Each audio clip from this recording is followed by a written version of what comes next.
तो चलिए शुरू करते हैं आज का सेशन। Good evening all. मेरा नाम है सचिन सैनी और इस सेशन में हम बात करने जा रहे हैं इंपॉर्टेंट डेट एंड ईयर्स की, जो आपके सीआईटी एग्जाम में आने वाले हैं। तो इस सेशन के अंदर जितने भी हमारे मॉडल्स होंगे, जितने भी हमारे मान लो माइक्रो टीचिंग है, एडी मॉडल है, या फिर किट पैट्रिक का असेसमेंट मॉडल है, या फिर डीजीटी कब बना, प्राइवेट आईटीआई कब शुरू हुई, कब उनका नोटिस आया, कब रेगुलेशन हुई, तो ये सब चीज जितने भी डेट एंड ईयर थे वो हम जानेंगे। और उसके साथ साथ इस सेशन के अंदर तो कुछ स्टूडेंट मुझे कह रहे थे कल की जो थ्योरीज ऑफ लर्निंग है उनकी डेट्स बताइए, कब उनको लॉन्च किया गया, कब उनको पब्लिश किया गया, या कब बुक को पब्लिश किया गया। तो ये सब चीज, तो हम जितनी भी चार थ्योरीज हमारे थ्योरीज ऑफ लर्निंग उनके बारे में जानेंगे, और उनके जो साइंटिस्ट हैं उनके जन्म कब हुआ, ये सब हम इस सेशन में जानेंगे। ठीक है, तो हमारा मेन फोकस डेट्स पे रहेगा कि कब कौन सी चीज हैपन हुई थी। ठीक है, तो चलिए शुरू करते हैं बिना किसी देरी के। तो उससे पहले मैं आपको बता दूं, आप अपने कॉपी पेन उठा लीजिए ताकि नोट कीजिए साथ ही साथ, ताकि आपको ये चीज अच्छे से याद रह सके। ओके, तो हम ईयर वाइज चलेंगे। समहाउ थोड़ा आगे पीछे हो सकता है, बट ईयर वाइज हम इसको पूरा लेके चलेंगे। तो मेरा नाम है सचिन सैनी और आप मुझे यूट्यूब पे सर्च कर सकते हो।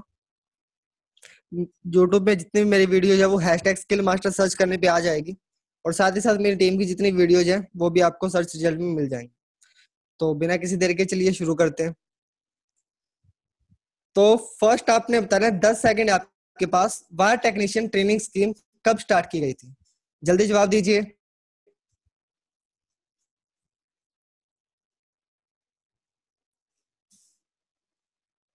ओके, 10 सेकंड आपके पूरे हो चुके हैं। तो मैं पहले बता दूं, हर क्वेश्चन के अंदर आपको 10 सेकंड का टाइम मिलेगा। क्वेश्चन को देखने देंगे, आपने आंसर देना है। ठीक है, तो वायर टेक्नीशियन ट्रेनिंग स्कीम क्या थी? ये सिंपली जो हमारे मिलिट्री पर्सनल्स थे, रिटायर्ड थे, उनको ट्रेनिंग दी गई थी 1940 के अंदर। ठीक है, कहाँ दी गई थी? छत्तीसगढ़ के अंदर। ठीक है, छत्तीसगढ़ स्टेट के अंदर इसको शुरू किया गया था। जगह क्या नाम था? कोनी बिलासपुर। कोनी बिलासपुर इसका नाम था। 1940 में ट्रेनिंग स्टार्ट की गई थी। ठीक है, अब जब ये ट्रेनिंग खत्म हुई उसके बाद दूसरी ट्रेनिंग शुरू की गई, टेक्निकल ट्रेनिंग स्कीम। ये कब स्टार्ट की गई, जल्दी बताइए मुझे।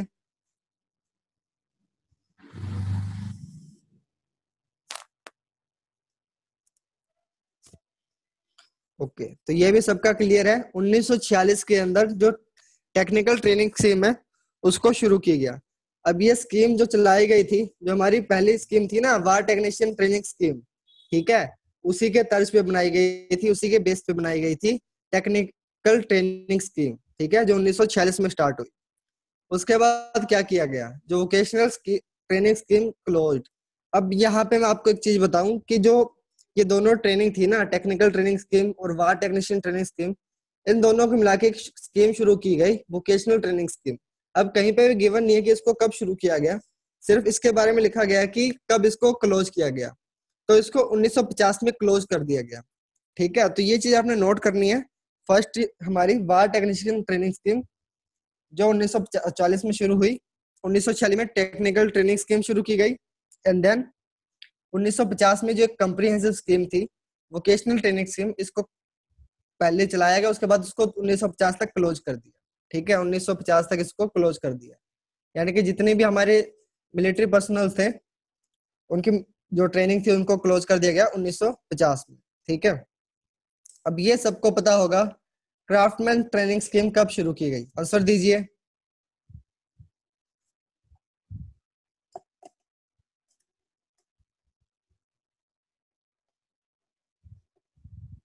ओके, समहाउ सभी को पता है।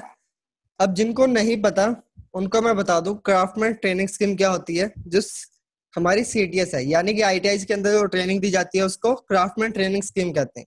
इसके ऊपर ऑलरेडी मैं 2 लेक्चर ले चुका हूँ।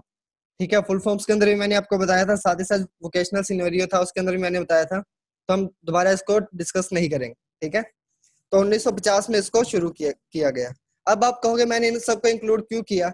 ताकि आपको थोड़ा हिस्ट्री क्लियर हो जाए डीजीटी की। ठीक है, मैंने सभी जो डेट्स थी उनको इंक्लूड नहीं किया, जो मैंने इंपॉर्टेंट फुल फॉर्म में बताई थी उनको इंक्लूड नहीं किया। जो इंपॉर्टेंट थी उनको सिर्फ मैंने इसके अंदर इंक्लूड किया, ताकि आपको पता चल सके कि जो शुरू से कैसा हमारा जो ट्रेनिंग सिस्टम वो चल रहा है। ठीक है, तो नेक्स्ट है हमारे पास सेटअप ऑफ एनसीवीटी और एनसीटीवीटी। अब मैंने बताया था एनसीवीटी को कब बनाया गया, जवाब दीजिए कब बनाया गया।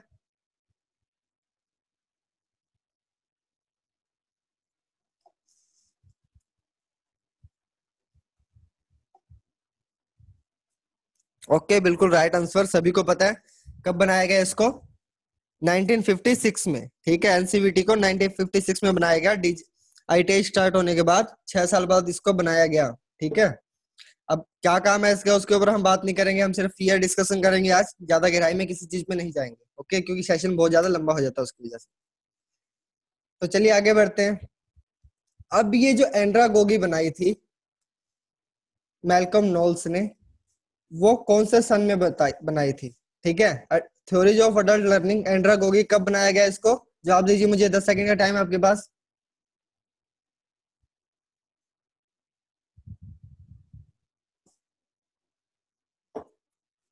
ओके, तो आई थिंक एक दो आंसर सही है, बाकी सब गलत।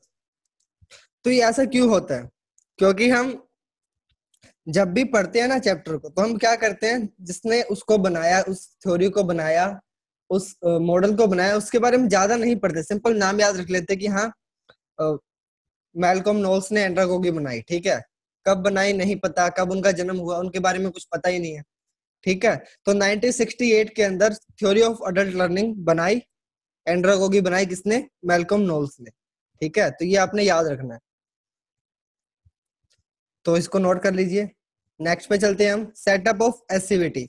अब जो एससीवीटी थी, एनसीवीटी ने सुझाव दिया था ना कि आप एससीवीटी बनाइए स्टेट गवर्नमेंट्स के लिए, तो कब बनाई गई, कब शुरू की गई, तो बताइए मुझे, जवाब दीजिए, 10 सेकंड का टाइम है आपके पास।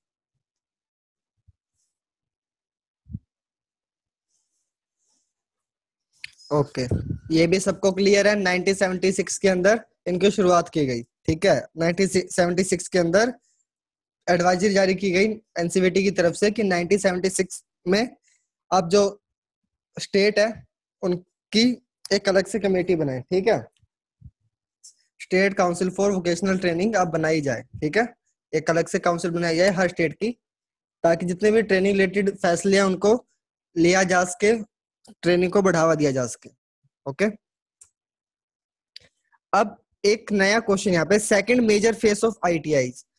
अब जो दूसरा फेज था जिसके अंदर काफी नई आईटीआई बनी, वो कब शुरू हुआ, आंसर दीजिए।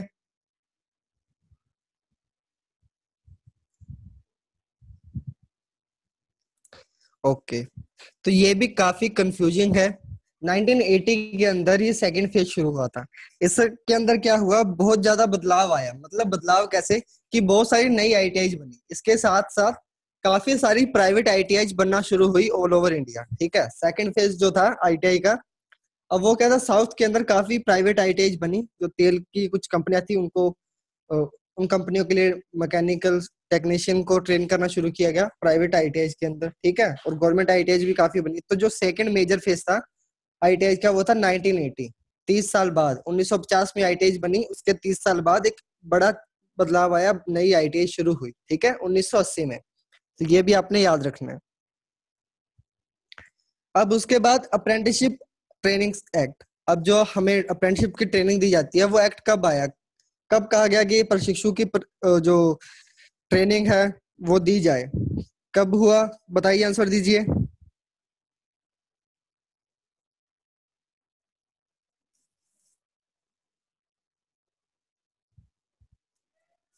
ओके, तो ये कब हुआ, 1961, 1961 अप्रेंटिसशिप एक्ट के तहत ट्रेनिंग देना शुरू किया गया अप्रेंटिसशिप को।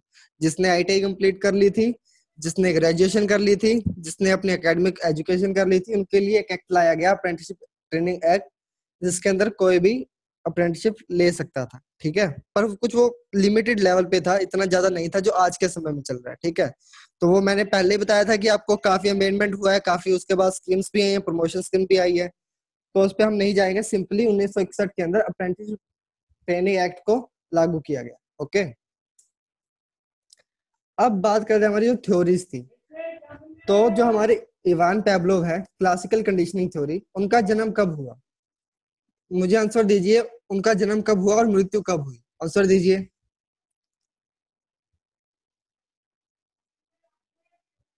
किसी को नहीं पता। तो देखिए ऐसा है कि जो इवान पेवलोव है, जिन्होंने क्लासिकल कंडीशनिंग थ्योरी दी थी, जिन्होंने सबसे पहले अपनी एक थ्योरी दी थी, उनका जन्म सितंबर 1849 में हुआ और फरवरी 1936 में उनका देहांत हो गया, उनकी मृत्यु हो गई। तो ये आपने नोट करना है। तो जितने भी हमारे साइंटिस्ट है, जैसे थ्योरीज की बात की जाए, मॉडल्स की बात की जाए, जिन्होंने इन चीजों को बनाया, उनको काफी इग्नोर किया जा रहा है। पर्सनली मैं सोचता हूँ कि इनकी जो बायोग्राफी है हमें पता ही नहीं है, ठीक है। इनके बारे में बहुत हमें कम दिया होता है। जैसे आप पहले देखते थे ना कि अगर मैं एकेडमिक एजुकेशन के अंदर अगर आप किसी के बारे में जान रहे हो तो पूरी पूरी जीवनी पढ़ रहे हो उसके बारे में, ठीक है। लेकिन हमारी ट्रेनिंग मैथोलॉजी के अंदर ऐसा कुछ भी नहीं है। मान लिया कि हमारे लिए ये काम नहीं आएंगे, लेकिन जिन्होंने हमें ये थ्योरीज दी हैं कि कैसे बच्चे पढ़ते हैं, कैसे सीखते हैं, एटलीस्ट हमें उनके बारे में तो पता होना चाहिए ना। कैसा उनका जीवन रहा, कैसे उन्होंने ये चीज एक्सपेरिमेंट किए, क्या क्या तर्क थे उसके पीछे, ये सब पता होना चाहिए ना। तो ये चीज बहुत इग्नोर की जा रही है। तो इसका आपने ध्यान रखा है कि वान पेवलोव का जन्म कब हुआ? सितंबर 1849 में, जिन्होंने क्लासिकल कंडीशनिंग थ्योरी बनाई थी, डॉग पर एक्सपेरिमेंट किए थे। और उनका जो देहांत है, उनकी मृत्यु कब हुई? फरवरी 1936। ओके। अब क्लासिकल कंडीशनिंग थ्योरी को कब पब्लिश किया गया? पहली बार कब पब्लिश किया गया? आंसर दीजिए मुझे।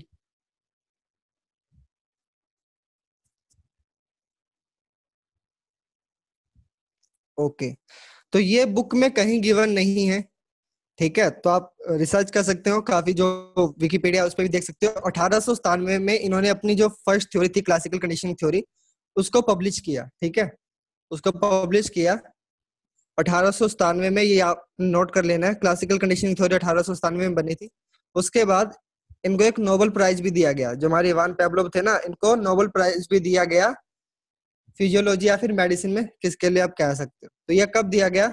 1904 में, ठीक है। अब इनको नोबेल प्राइज मिला 1904 में, ये हमारी बुक में गिवन है, ठीक है, कि 1904 में इनको नोबेल प्राइज दिया गया था। ओके। तो चलिए आगे बढ़ते हैं। ये आप नोट कर लीजिए, इवान पेवलोव को नोबेल प्राइज कब मिला? 1904 के अंदर। ओके। और जब उन्होंने जो अपनी थ्योरी बनाई वो 1897 में बनाई, और उसके बाद 1904 में इन्हें नोबेल प्राइज दिया गया। ओके। तो चलिए नेक्स्ट क्वेश्चन। क्वेश्चन नहीं, हम ईयर की बात करें यहाँ पे। ईएल थॉर्नडिक के, जिन्होंने ट्रायल एंड एरर थ्योरी बनाई, उनका जन्म कब हुआ और उनका देहांत कब हुआ? मुझे बताइए। भले आप मंथ मत बताइए, लेकिन एटलीस्ट साल तो बताइए, किस साल में इनका जन्म हुआ, किस साल में इनकी मृत्यु हुई। ठीक है, तो 10 सेकंड का टाइम आपके पास।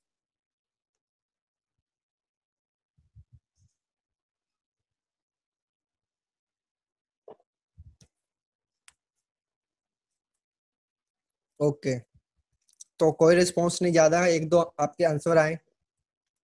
तो देखिए ऐसा है, इनको याद रखना बहुत जरूरी है, क्योंकि ये क्वेश्चन आ सकते हैं। और हमें जनरली वैसे पता होना चाहिए कि जिन्होंने हमें इतनी महान महान थ्योरीज दी है, उनका जन्म कब हुआ, उनकी मृत्यु कब हुई, ठीक है, और उन्होंने थ्योरीज हमें कब दी। तो ये चीज आपको पता होनी चाहिए, क्योंकि जनरली ये चीजें याद रखना जरूरी है। ओके। तो जो ईएल थॉर्नडिक के हैं, जिन्होंने ट्रायल एंड एरर थ्योरी बनाई थी, बिल्ली का यूज किया था, तो उनका जन्म हुआ था अगस्त 1874 में, और उनका देहांत भी अगस्त 1949 में हुआ था, ठीक है। तो मंथ सेम है, 1874 में जन्म हुआ और 1949 में उनकी मृत्यु हो गई। ओके। तो चलिए आगे बढ़ते हैं। अब ये ट्रायल एंड एरर थ्योरी, अब इसको कब पब्लिश किया गया, यानी कब बनाया गया या फिर कब पब्लिश किया गया? जवाब दीजिए मुझे।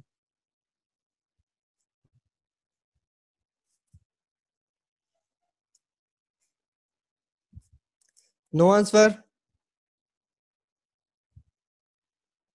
तो देखिए ऐसा है कि हमारी बुक्स के अंदर जो थ्योरीज है उनके बारे में कुछ डिटेल नहीं दी हुई कि कब इनको पब्लिश किया गया या कब इनको बनाया गया, कब इन पे रिसर्च की गई। तो ये इनके लिए आप गूगल पे सर्च कर सकते हो, और सिंपली आप यहाँ से भी देख सकते हो कि 1898 में ट्रायल एंड एरर थ्योरी को पब्लिश किया गया या उस पर एक्सपेरिमेंट किया गया, ठीक है। तो इनके ऊपर एक डिटेल वीडियो हम जरूर बनाएंगे, ताकि इनको अच्छे से हम समझ पाए कि किसको पब्लिश किया था, किस पे रिसर्च कब शुरू की थी, ठीक है। लेकिन फिलहाल के लिए आप नोट कीजिए, अगर आपसे पूछा जाए ट्रायल एंड एरर थ्योरी को कब पब्लिश किया गया था या फिर कब इनको बनाया गया था, तो आप 1898 आपने सिलेक्ट करना है, ठीक है। 1898 आपको सिलेक्ट करना है, नोट कर लीजिए इसको। ओके। अब बात करें हमारी तीसरी थ्योरी की, इनसाइट थ्योरी। अब इनसाइट थ्योरी किसने बनाई थी?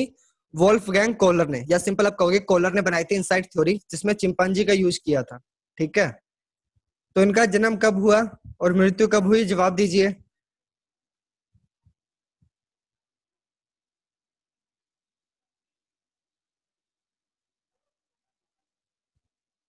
Okay, somehow right. तो कब इनका जन्म हुआ? जनवरी 1887 में। ठीक है, जनवरी 1887 में इनका जन्म हुआ और जून 1967 यानी कि 1967 में इनकी मृत्यु हो गई, इनका देहांत हो गया। ओके, तो आपने ये भी याद रखना है कॉलर का जन्म कब हुआ, जनवरी 1887। सिंपली आप भले मंथ याद मत रखो, कॉलर का जन्म कब हुआ, 1887 में। मृत्यु कब हुई, 1967 में। ठीक है, तो ये चीज आपने ध्यान रखनी है। अब उसके बाद इनसाइड थ्योरी बाज पब्लिश्ड इन जर्मन। अब इसको जो इनसाइड थ्योरी है इसको जर्मन लैंग्वेज में पब्लिश किया गया था, इसको कब पब्लिश किया गया, जवाब दीजिए।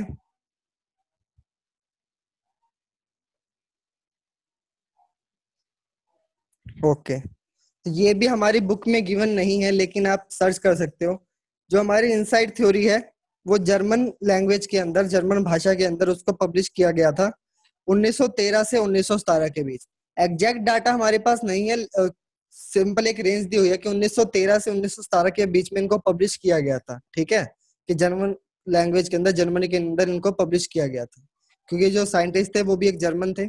ओके, तो ये चीज आपने ध्यान रखनी है। अगर आपको नहीं पता, बाय चांस अगर इन बारे में आपने नहीं पढ़ा, फिर भी आप एक बार नोट कीजिए इनको। ठीक है, कि इनसाइड थ्योरी को कब बनाया गया, ठीक है, कब पब्लिश किया गया। ओके, तो 1913 से 1917 में जर्मन लैंग्वेज के अंदर इनको पब्लिश किया गया।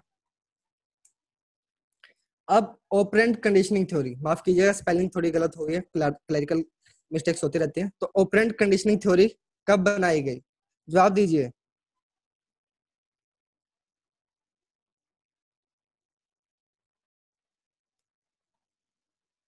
No reply. 1948। ठीक है, जो ऑपरेंट कंडीशनिंग थी हमारी वो 1948 में बनाई गई, जिसमें एक चूहे का यूज किया गया था। अब ये जो थ्योरी बनाई थी, जो क्लासिकल कंडीशनिंग थ्योरी थी इवान पैवलोव की, उसी के बेस पे बनाई थी। ठीक है, तो ये चीज आपने ध्यान रखनी है, ऑपरेंट कंडीशनिंग थ्योरी 1948 में बनाई गई थी। अब जिन्होंने बनाई ये थ्योरी, बीएफ स्किनर ने, उनका जन्म कब हुआ, कब उनका जन्म हुआ, कब उनकी मृत्यु हुई, जीवन काल बताइए, जवाब दीजिए। क्योंकि ये आपकी बुक्स में गिवन है, आपको इनका पता होना चाहिए एटलीस्ट। अगर आपको ये नहीं पता कि कब पब्लिश किएगा, कब इस पे एक्सपेरिमेंट किएगा, वो चलो ठीक है, लेकिन जो हमारे बीएफ स्किनर है, जो साइंटिस्ट है, उनका दिया गया है ना कब इनका जन्म हुआ, कब मृत्यु हुई, तो आपको पता होना चाहिए, या चीजें याद होनी चाहिए आपको। जवाब दीजिए।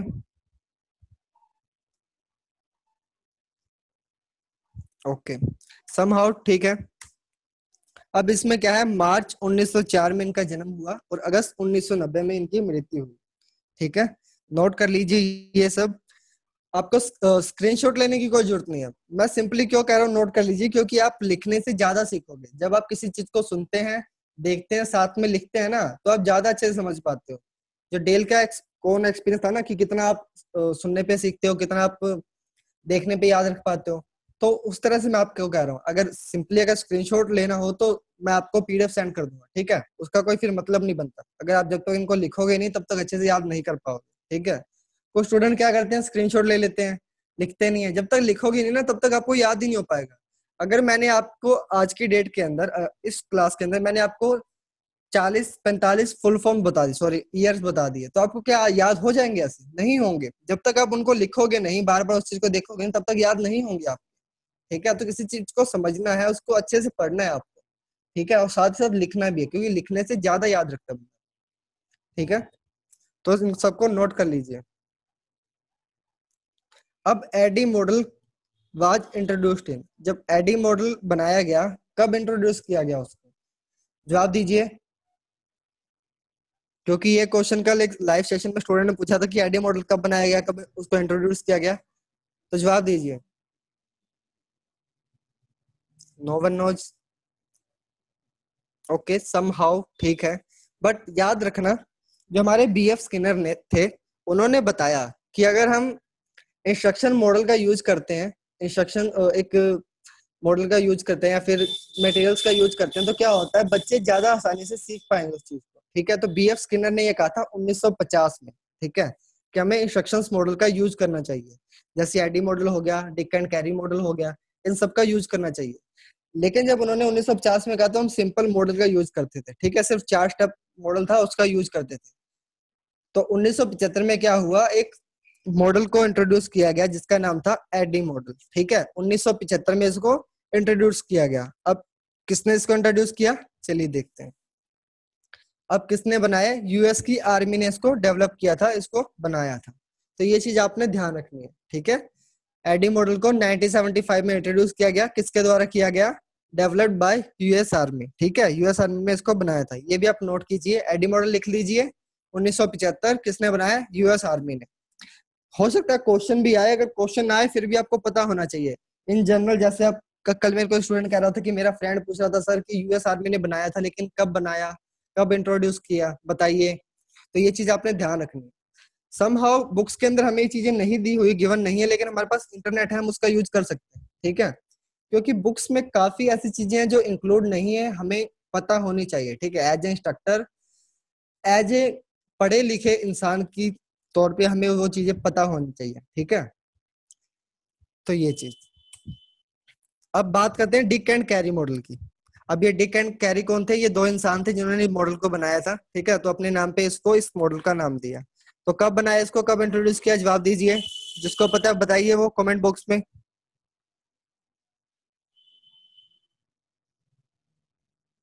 ओके, तो इसके बारे में भी कहीं गिवन नहीं है बुक में, 1978 में इसको बनाया गया, ठीक है, या फिर 1978 में इसको इंट्रोड्यूस किया गया।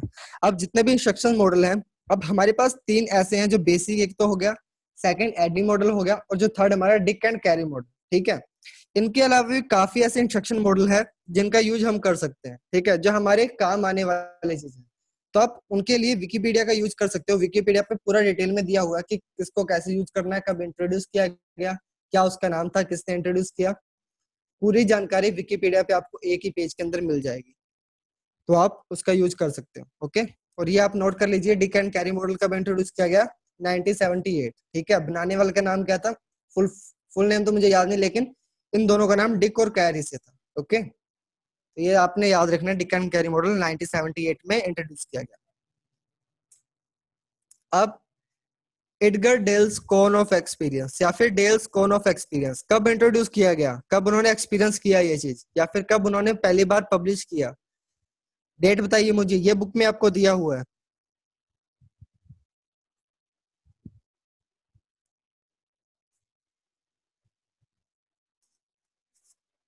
ओके, तो समहाउ सही आपके आंसर, 1946 के अंदर इसको फर्स्ट टाइम इंट्रोड्यूस किया गया, ठीक है, पहली बार इसको बताया गया। उसके बाद काफी इसमें चेंजेस आए, चेंजेस यानी कि बदलाव आए, बताया गया कि ये इतने परसेंट, उसके बाद एक पिरामिड बनाया गया, या फिर कौन बनाया गया, कौन तो पहले ही था, उसके बाद इसको पिरामिड बनाया गया, बताया गया कि अब ऑडियो विजुअल एड का क्लासिफिकेशन कर दिया गया। तो काफी उसके अंदर चेंजेस आए, उसके बारे में हम Edgar Dale cone of experience की वीडियो में बात करेंगे।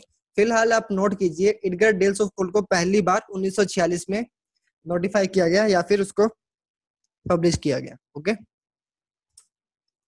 अब माइक्रो टीचिंग वाज अडोप्टेड इन, अब कौन से सन में माइक्रो टीचिंग की शुरुआत हुई थी, बताइए मुझे, जवाब दीजिए।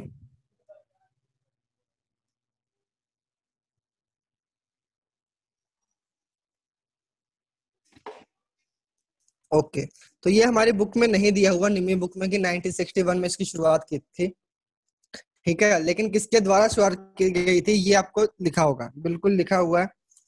तो माइक्रो टीचिंग 1961 में शुरुआत की गई थी। उससे पहले क्या था, सिंपल डेमोन्स्ट्रेट करते थे। तो एक यूनिवर्सिटी है यूएस की, उसने क्या किया 1961 के अंदर, स्टैनफोर्ड यूनिवर्सिटी, उसने इसको शुरुआत की कि आप छोटा सा ग्रुप बनाइए, उसके बाद उसके अंदर डेमोन्स्ट्रेट करके दिखाइए। तो ये जो माइक्रो टीचिंग थी वहां से शुरुआत की गई, स्टैनफोर्ड यूनिवर्सिटी के द्वारा, ठीक है। तो स्टैनफोर्ड यूनिवर्सिटी ने माइक्रो टीचिंग की शुरुआत की 1961 में, नोट कर लीजिए दोनों चीज।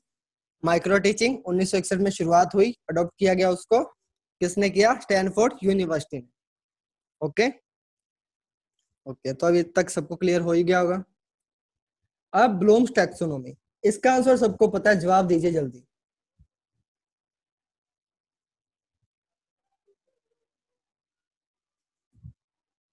ओके, राइट, क्योंकि काफी टेस्ट के अंदर भी ये क्वेश्चन आ चुका है, और आपकी जो भारत स्किल क्वेश्चन बैंक है उसके अंदर भी क्वेश्चन है। 1956, बिल्कुल राइट। 1956 में इसको बनाया गया था। एक्चुअली ब्लूम एक कमेटी थी जिसने टैक्सोनॉमी को बनाया। तो उसमें क्या था, जो उसके हेड थे उनका नाम बेंजामिन ब्लूम था। ठीक है, उनका नाम ब्लूम था, जो उसके कमेटी के हेड थे। तो उसको कब बनाया गया? 1956 में। ओके, उसके बाद काफी चेंजेस भी आए हैं। ठीक है, अब इसका जो चेंज किया गया 2001 के अंदर किया गया था, शायद मैं उसको डालना भूल गया। तो 2001 में उसको चेंज किया गया, जो 2 लेवल थे। ठीक है, तो ये भी आपने याद रखना है। अब next, Kirkpatrick's evaluation model. जो किर्क पैट्रिक ने इवेल्युएशन मॉडल बनाया था, वो कब बनाया? जवाब दीजिए मुझे।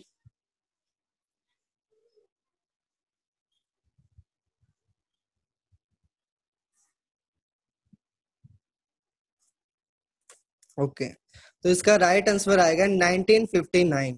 अब जो किर्कपैट्रिक ने इवेल्युएशन मॉडल बनाया था, कैसे इवेल्युएट करते हैं, वो था बनाया था 1959 के अंदर। ठीक है, तो नोट कर लीजिए, इसको भी इंपॉर्टेंट है, आपके एग्जाम में आ सकता है। 1959 में किर्कपैट्रिक ने अपना इवेल्युएशन मॉडल बनाया था। ओके, अब नेक्स्ट बहुत इंपॉर्टेंट है, स्वोट एनालिसिस से रिलेटेड काफी क्वेश्चंस आते हैं। तो ये आई थिंक आपकी बुक में नहीं दिया होगा, क्योंकि स्वोट से रिलेटेड बहुत कुछ कम दिया हुआ है हमें बुक के अंदर। ठीक है, तो स्वोट एनालिसिस कब इन्वेंट किया गया? जिसको पता है जवाब दीजिए।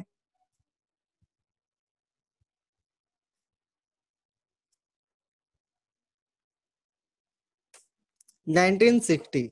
अब 1960 में स्वोट एनालिसिस को इन्वेंट किया गया था। ठीक है, अब कब इन्वेंट किया गया स्वोट एनालिसिस को? 1960 के अंदर।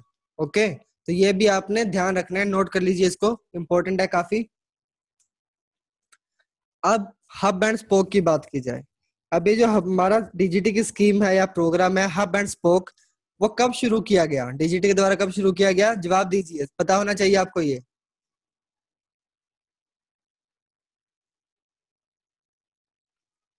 ओके, सबको पता है। 2004 में, सॉरी, 2004 यहाँ गलती से लिखा गया है, 2014 यहाँ पे आएगा, और मैं आपकी पीडीएफ में भी चेंज कर दूंगा कि 2014 में इसका शुरुआत किया गया था। ओके, एक सेकंड, आपको कहीं गलत ही ना लगे, तो यहाँ पे 2014 आएगा। ओके, 2014 नोट कर लीजिए सभी। 2014 में हब एंड स्पोक मॉडल को शुरू किया गया था।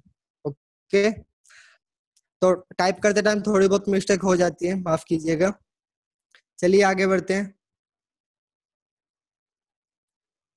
ओके, अब जो, जी देखिए मैंने यहाँ लिख दिया है, जो ब्लूम टैक्सोनॉमी थी उसको कब रिवाइज किया गया? जो 2 लेवल थे उनको नाम कब चेंज किया गया था? तो बताइए हमें।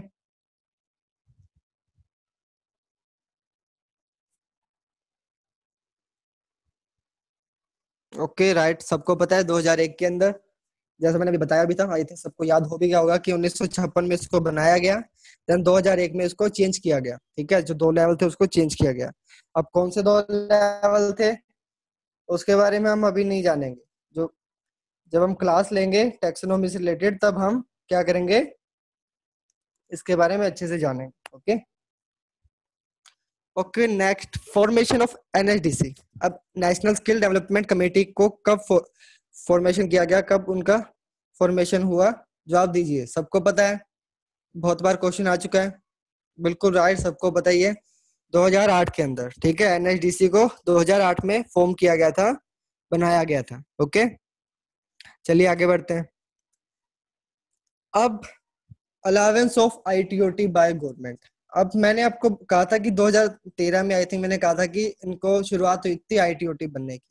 लेकिन गवर्नमेंट ने कब अलाउ किया कि जो स्टेट है वो अपने लेवल पे आईटीओटी बना सकता है, या फिर कोई प्राइवेट कंपनी भी आईटीओटी बना सकती है? कब अलाउ किया गया? तो ये आई थिंक आपको नहीं पता होगा, जिनको पता है कमेंट कीजिए।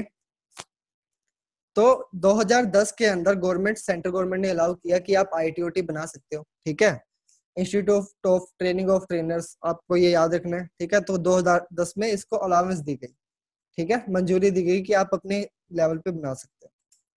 देन उसके बाद guideline for setting up of ITOTs. अब जो आईटीओटीज बननी थी, उनके लिए कुछ गाइडलाइंस दी गई थी एनसीईटी के द्वारा। तो वो कब दी गई, ये आपकी बुक में लिखा हुआ है, जवाब दीजिए मुझे।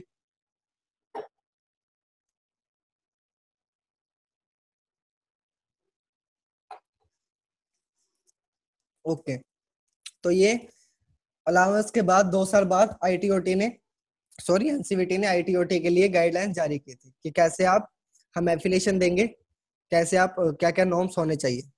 ठीक है, तो 2012 में गाइडलाइन जारी की गई थी। अब आगे बात करते हैं, सॉरी ये कॉपी हो चुका है। Then employability skill introduce in, तो ये आपके बुक में साफ साफ लिखा हुआ है, बुक आपने पढ़ी होगी तो जरूर पता होगा कि एम्प्लॉयबिलिटी स्किल को कब इंट्रोड्यूस किया गया कैरिकुलम में। जवाब दीजिए, 10 सेकंड का टाइम आपके पास।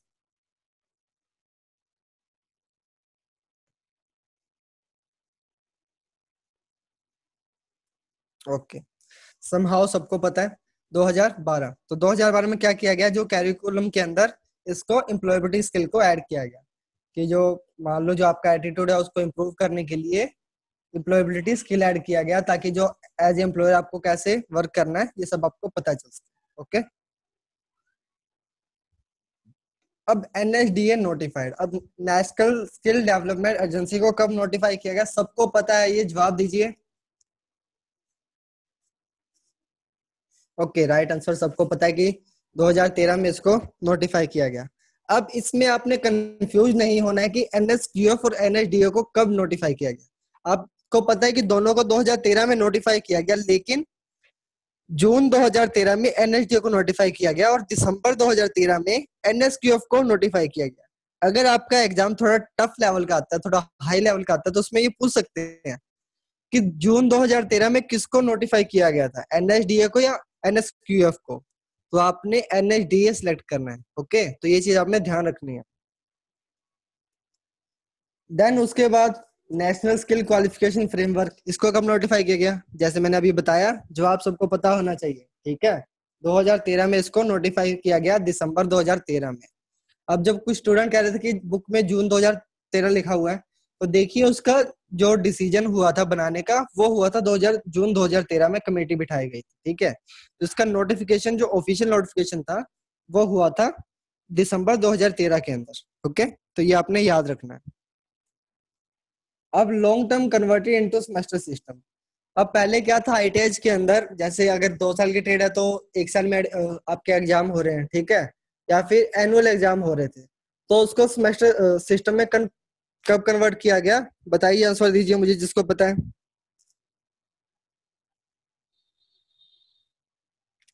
ओके, कोई डिफिकल्ट नहीं है, सिंपल, ये भी 2013 में किया गया था कि जो भी आपका सेमेस्टर सिस्टम था उसको बना दिया गया कि हर 6 महीने के बाद आपके सेमेस्टर के एग्जाम होंगे। ओके,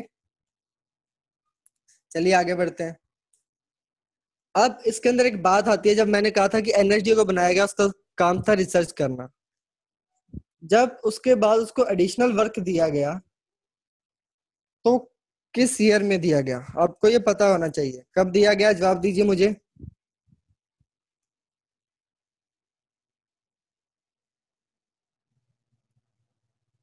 ओके, सबको पता है, 2015 में। अब 2015 में क्या किया गया, एनएसटीएफ को नोटिफाइड करने के बाद एनएसडीए को कहा गया कि आप इसको इम्प्लीमेंट करवाइए। ठीक है, जितने भी फैसले लेंगे एनएसटीएफ से रिलेटेड आप लेंगे। ठीक है, तो एसएससी इसके अंदर आते हैं, मतलब जो सेक्टर्स थे ना, वो इनके साथ बैठ के मीटिंग करते हैं। जो क्यूपी है वो इसने बनाया, एनओएस है वो इनके अंडर आता है। ठीक है, और जो कमेटी है NS sorry national skill qualification committee, वो भी एनएसडीए के अंडर काम करती है। ठीक है, तो ये चीज आपने ध्यान रखनी है। अब transfer of NCVT to MSDE from MLE and E, simple पूछा गया है, जो एनसीवीटी का ट्रांसफर कब किया गया एमएसडी के अंदर, ministry of labour and employment से। ठीक है, पहले आपको पता है कि जब एनसीवीटी बनाया गया था तब ministry of labour and employment के अंदर एनसीवीटी आती थी। ठीक है, डीजीटीपी उसके अंदर आती थी, तो उसका transfer ministry of skill development and entrepreneurship में कब किया गया, जवाब दीजिए।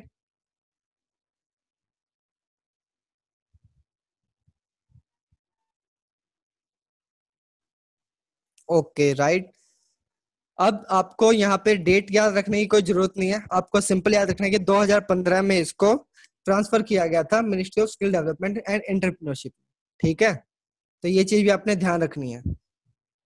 ठीक है, 13/5/2015 को इसका ट्रांसफर हुआ था, सिंपल आप ईयर याद रखिए कि 2015 में इसका ट्रांसफर हुआ था। Then merger of ITI and CTI. आप सबको पता है पहले सेंट्रल ट्रेनिंग इंस्टीट्यूट कहा जाता था, फिर एडवांस ट्रेनिंग इंस्टीट्यूट कहा जाता था। अब सबको इनको मर्ज करके एक इंस्टीट्यूट बनाया, एनएसटीआई। उसको कब किया गया, ठीक है, कब उनका मर्ज हुआ? जवाब दीजिए।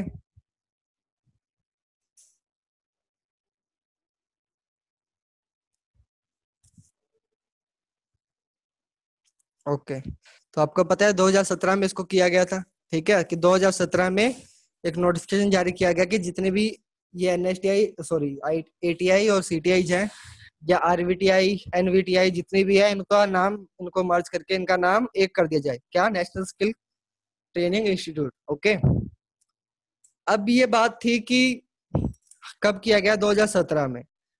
The name NSTI are effected from, ये कब इफेक्ट हुआ? 2017 में कह तो दिया गया कि इनको मर्ज कर दिया जाए, ठीक है। मर्ज करना इतना आसान भी तो नहीं होता ना। जितने भी ऑफिस है, मान लो सीटीआई के, एटीआई के, वो ऑफिस है, या फिर जो डायरेक्टर है, उनकी पोस्ट भी तो चेंज करनी पड़ेगी ना, सिंपल नाम तो आप चेंज नहीं कर सकते। तो इफेक्ट कब हुआ? 2018 से, ठीक है, अप्रैल 2018 से पूरा ये वर्क कंप्लीट कर दिया गया, ठीक है। तो ये चीज आपने ध्यान रखनी है। सिंपली आप एक नोटिफिकेशन पास करके नाम चेंज नहीं कर सकते। अगर आप किसी चीज को मर्ज कर रहे हो ना, अगर दो इंस्टीट्यूट को आप मर्ज कर रहे हो, तो उसके अंदर प्रोसेस लगती है कि उनके डायरेक्टर को उनकी पोस्ट चेंज करनी पड़ेगी, ठीक है, उनको मर्ज करना पड़ेगा, उनके क्या फैसले होंगे, या फिर जो डिप्टी डायरेक्टर, उनके हक में कौन कौन से फैसले होंगे, ठीक है। तो ये सब डिसाइड करना पड़ता है। तो इस प्रोसेस में 1 साल लगा था। 2017 में कहा गया, एंड देन 2018 के अंदर इनको इफेक्ट हुआ, ठीक है। यहाँ भी थोड़ी मिस्टेक है, इफेक्टिव लिखना चाहिए था। पीडीएफ के अंदर मैं सब चेंज कर दूंगा। ओके, तो आगे बढ़ते हैं। नंबर ऑफ करंट आईटीआई, ये साल से रिलेटेड नहीं है। अब एक स्टूडेंट ने डाउट सेशन के अंदर क्वेश्चन पूछा था कि जो करंट आईटीआई है वो कितनी चल रही है, ठीक है। तो मैं आपको बता दूं, आंकड़ा जो है ये आप जो हमारा एमआईएस पोर्टल है उससे लिया गया है। टोटल आईटीआई है 14,864, यानी 14,864। उसके अंदर गवर्नमेंट आईटीआई कितनी है? 3,062। 3,062 आईटीआई है जो गवर्नमेंट है, एंड देन 11,802, 11,802 आईटीआई है जो प्राइवेट है। ये कुछ आंकड़ा है जो एमआईएस पोर्टल से लिया गया, ठीक है। तो ये आपकी नॉलेज के लिए है। अब सबसे ज्यादा आईटीआई किस स्टेट में है, जवाब दीजिए मुझे।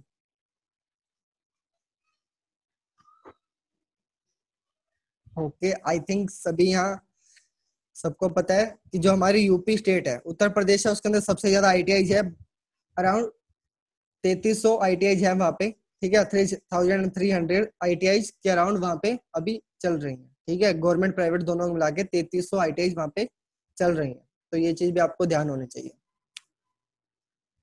अब यहाँ पे जो मैंने लिंक दे दिया है पीडीएफ के अंदर, कि आप क्लिक करके अपने स्टेट वाइज और डिस्ट्रिक्ट वाइज भी आईटीआई देख सकते हो कि आपके डिस्ट्रिक्ट में कितनी आईटीआई है, आपके स्टेट में कितनी आईटीआई है, प्राइवेट कितनी है, गवर्नमेंट कितनी है, कितनी सीट्स फिल की हुई है, कितनी जो सीट्स वैकेंट है, पिछले साल के इतना, जितना भी आंकड़ा है आप एमआई पोर्टल पे देख सकते हो। सिंपली मैंने आपको लिंक दे दिया, क्लिक करोगे तो आपको जितना भी आंकड़ा है आप उसको फिल्टर करके देख सकते हो। ओके, तो आपको मैं एक बात बताऊं, कुछ स्टूडेंट्स के लिए, कि आपने याद कर लिया, बहुत अच्छा है, ठीक है। आपने ट्रेनिंग मैथोलॉजी की आप तैयारी कर रहे हो, बहुत अच्छी बात है।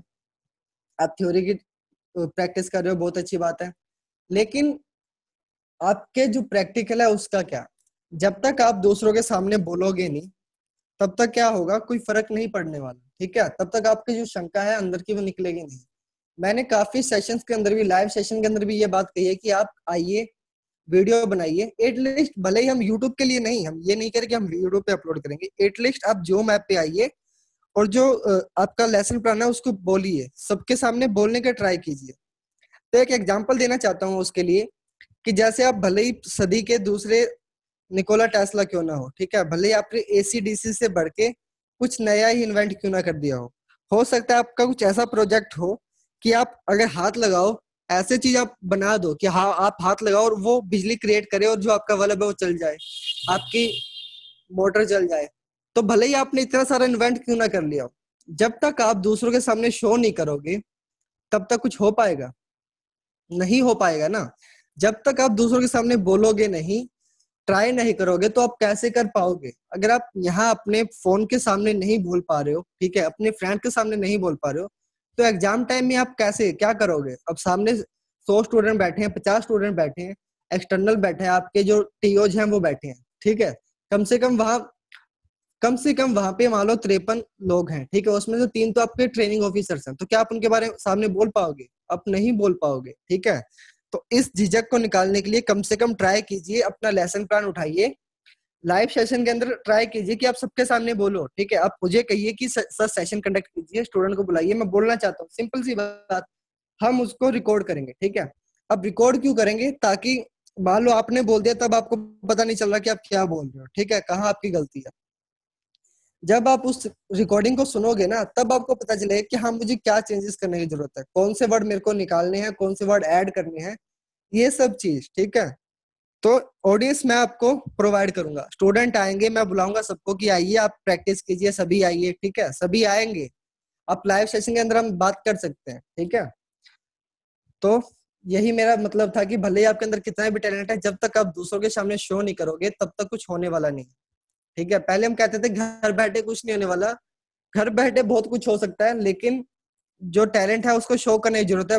भले वो अपने फोन से करें, लैपटॉप से करें, फेसबुक से करें, भले जूम से करें, भले यूट्यूब से करें, दूसरों को शो जरूर कीजिए कि हाँ ये मेरे में टैलेंट है, मैं ये चीज कर सकता हूँ। मैं सिंपल ये नहीं कह रहा कि आप लेक्चर लीजिए, ठीक है, आप भले कोई भी टैलेंट है आपके पास, शो कीजिए दूसरों को, ठीक है। तो सिंपल सा मेरा यही कहने का मतलब था कि आप पढ़ाइए, पढ़िए, तैयारी कीजिए अच्छी एग्जाम की, ओके। तो आज के सेशन के लिए इतना ही। अगर आपको समझ ना आया हो तो इनके अंदर तो क्या ही समझ आएगा आपको, मतलब ईयर आपको याद रखने हैं, वो मैंने आपको बता दिए।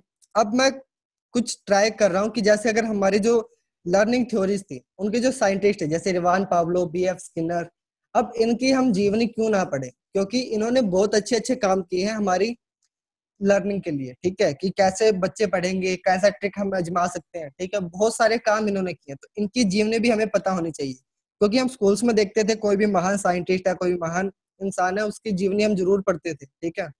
तो इसी तरह हमें क्या करना है, सिंपल हम लेक्चर लेंगे जिनके अंदर जो जितने भी साइंटिस्ट है, जिन्होंने मॉडल बनाए, भले ही लर्निंग थ्योरीज बनाई, उनकी जीवनी हम पढ़ेंगे, ठीक है।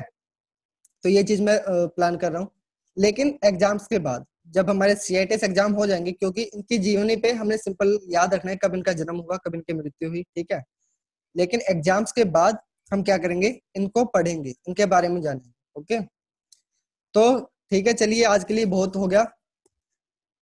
तो अगर आपने मॉक टेस्ट अटेम्प्ट करने हैं तो आप सिंपली पीडीएफ पे क्लिक करके कर सकते हैं, डिस्क्रिप्शन बॉक्स में भी आपको लिंक मिल जाएगा, साथ ही साथ इस पीडीएफ का लिंक भी डिस्क्रिप्शन बॉक्स में मिल जाएगा आपको।